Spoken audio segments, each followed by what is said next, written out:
అందరికీ నమస్కారం. మీకు నా కథలు నచ్చితే లైక్ చేయండి, షేర్ చేయండి, సబ్స్క్రైబ్ చేసుకోండి. మీ సపోర్ట్ నాకు ప్రోత్సాహాన్ని ఇస్తుంది.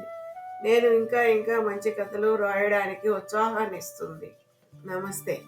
కథ పేరు అత్యాశ యజమాని. ఒక చిన్న పట్టణంలో రమేష్ అనే మిఠాయివాడు ఉండేవాడు. అతను రుచికరమైన మిఠాయిలు తయారు చేసేవాడు, కానీ అతనికి చాలా దోపిడీ అలవాటు. తన వినియోగదారులను మోసం చేయడానికి కొత్త మార్గాలను ఎప్పుడూ అన్వేషించేవాడు.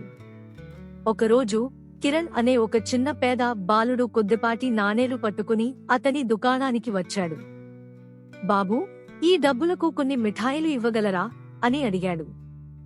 రమేష్ నాణేలను లెక్కపెట్టి దురుసుగా నవ్వాడు. ఈ డబ్బులకు చాలా తక్కువ మిఠాయిలే వస్తాయి అని చెప్పి కిరణ్ కి సరిపోని తక్కువ మిఠాయిలు ఇచ్చాడు. కిరణ్ నిరాశగా వెళ్లిపోయాడు.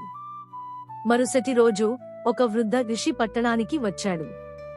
అతను రమేష్ను వినియోగదారులను మోసం చేయడాన్ని గమనించి అతనికి ఒక పాఠం నేర్పించాలని నిర్ణయించుకున్నాడు. ఆ ఋషి ధనవంతుడి వేషం వేసుకుని రమేష్ దుకాణానికి వెళ్ళాడు. నాకు ఈ పట్టణంలోని ఉత్తమమైన మిఠాయిలు కావాలి అని చెప్పి బంగారు నాణేలతో నిండిన సంచిని కౌంటర్ మీద పెట్టాడు. రమేష్కు అది చూసి ఆశ వచ్చింది.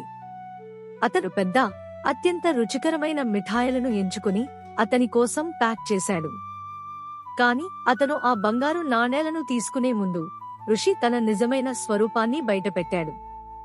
రమేష్, నీ దోపిడీ నీళ్లాగా ఉంది.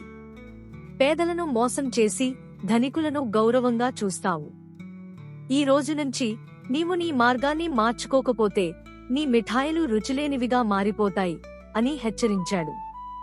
ఆ ఋషి వెళ్లగానే రమేష్ మిఠాయిల రుచిపోయింది. వినియోగదారులు రావడం మానేశారు. అతని వ్యాపారం పడిపోయింది.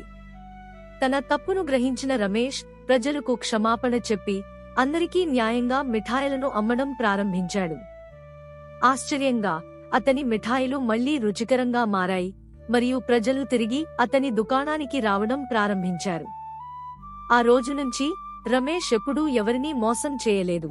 నిజాయితీ నిజమైన విజయాన్ని తెస్తుందని నేర్చుకున్నాడు. నీతి: దోపిడీ నష్టాన్ని తెస్తుంది, కానీ న్యాయం మరియు నిజాయితీ ఆనందాన్ని ఇస్తాయి.